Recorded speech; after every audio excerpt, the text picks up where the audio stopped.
Welcome back to my channel বন্ধুরা, আশা করছি তোমরা সকলে খুব ভালো আছো। আমিও খুব ভালো আছি। আমার এই ব্লগে তোমাদের সকলকে স্বাগত জানাচ্ছি। তো আজকে একটা খুব ছোট সামান্য ব্লগ করছি, তো তোমরা দেখতেই পাচ্ছ ছবিটা। তো এটা দেখো অলরেডি প্রায় ভাজা চলছে আমার। মানে এটা আমি তোমাদের সঙ্গে রেসিপি শেয়ার করছি না এখন, তার কারণ হচ্ছে এটা আমি ফার্স্ট টাইম আর কি বানাচ্ছি। তো কেমন কি হবে সেটা তো বুঝতে পারছি না, ওই কারণে তোমাদের সঙ্গে রেসিপিটা শেয়ার করছি না। তবে দেখো এত সুন্দর কালার এসছে, আর আমি পুরো নিজের হাতে এই ছাঁচগুলো দিয়েছি। আমার কাছে কিন্তু কোনো ছাঁচ নেই, ঠিক আছে? তো আমি এই কাঁটা চামচের সাহায্যে আমি এই ছাঁচগুলো আর কি দিয়েছি।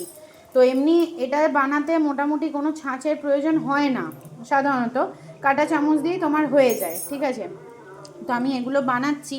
তো দেখো অলরেডি আমি এটা করেও রেখেছিলাম, ঠিক আছে? এটা জাস্ট তেলের মধ্যে দেবো, এই দুটো করলেই আমার প্রায় শেষ, ঠিক আছে? তো আমার হাজব্যান্ডকে দিয়েছিলাম, ও খেয়ে বলল অসাধারণ হয়েছে। তো তাও তোমাদের সঙ্গে জাস্ট আমি ভাবলাম যে একটুখানি শেয়ার করি, কারণ তোমাদের সঙ্গে তো ছোট থেকে বড় যে কোনো জিনিসই শেয়ার করি। তো আমি ভাবলাম একটু শেয়ার করি।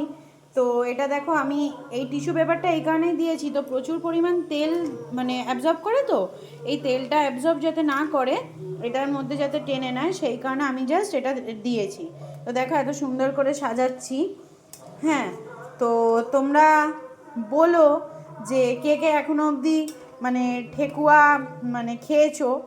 আর আমার তো ঠেকুয়া খেতে খুব দারুণ লাগে। তো এবারে এখনো অবধি আমি কোনো প্রসাদ পাইনি ঠেকুয়ার। তো আমি সেই কারণে নিজের এতেই মানে নিজের ইচ্ছাতেই আর কি বলতে পারো, আমি ঘরেই আর কি বানিয়ে ফেলেছি আমার ঘরের সরঞ্জাম দিয়ে। তো খুবই ইজি বন্ধুরা। তো আমি মোটামুটি, অনেকে যেটা করে কি বলো তো, অনেকে ময়দা দিয়ে করে, কিন্তু সাধারণত আমি ময়দা দিইনি। কেন আমি বলছি, তার কারণ হচ্ছে ময়দাটা দিলে না তোমার এই কালারটা আসবে না ঠিক। আর একটা জিনিস হচ্ছে তোমার না ময়দার একটা আলাদা টেস্ট হয়, আর হচ্ছে তোমার কিন্তু মানে আটার একটা আলাদা টেস্ট হয়। তো আমি কিন্তু আটা দিয়েই করেছি।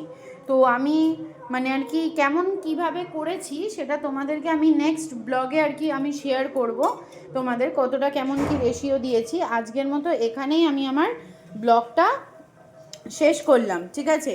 তো সকলকে জানাই শুভরাত্রি। আর আমার ঠেকুয়ার রঙটা কেমন এসছে আর দেখতে কেমন এসছে সবাই আমাকে জানিও।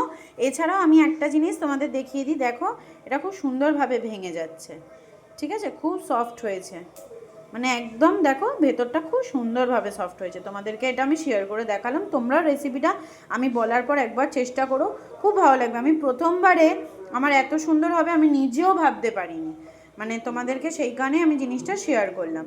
তো আজকের মতো টাটা, ঠিক আছে? সবাই সুস্থ থেকো, ভালো থেকো।